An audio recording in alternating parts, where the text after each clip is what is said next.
Occupational therapy অটিজমের ক্ষেত্রে কি ভাবে রোল প্লে করে সেটা আমাদের ভীষণভাবে জানা দরকার, কারণ আমরা যখন আর কখন আমরা অকুপেশনাল থেরাপিস্টের কাছে যাব সেটাও বুঝতে হবে।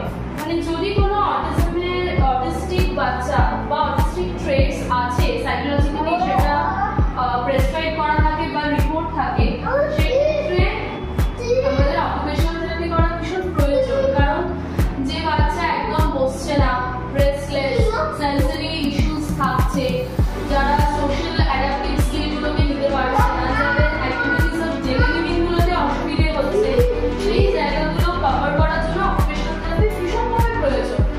এবং যাদের ধরুন অনেক ক্ষেত্রেই দেখা যায় অটিজম বা হাইপার অ্যাক্টিভ বাচ্চার সাথে সাথে অ্যাটেনশনের সমস্যার সাথে সাথে ফাইন মোটরের কিছু সমস্যা আসছে, পেন্সিল ধরতে পারছে না, লিখতে পারছে না, এই জায়গাগুলোর জন্য অকুপেশনাল থেরাপি না করলে এই জায়গাগুলো কভার হওয়া ভীষণভাবে মুশকিল। এবং এর সাথে সাথে দরকার কিছু গ্রুপ থেরাপি, সেটা প্লে গ্রুপ হতে পারে বা কগনিটিভ এর উপর হতে পারে বা জেনারেল গ্রুপ অ্যাক্টিভিটিসও হতে পারে। ঠিক আছে? অনেক বাচ্চার ক্ষেত্রে আমরা দেখতে পাই যে তারা সমবয়সী বাচ্চাদের সাথে খেলতে চাইছে না। এটা প্রচুর প্যারেন্টের কমপ্লেইন থেকে আমার বাচ্চা তো খেলতে চাইছে না, আমার বাচ্চা স্কুলে একা একা থাকে।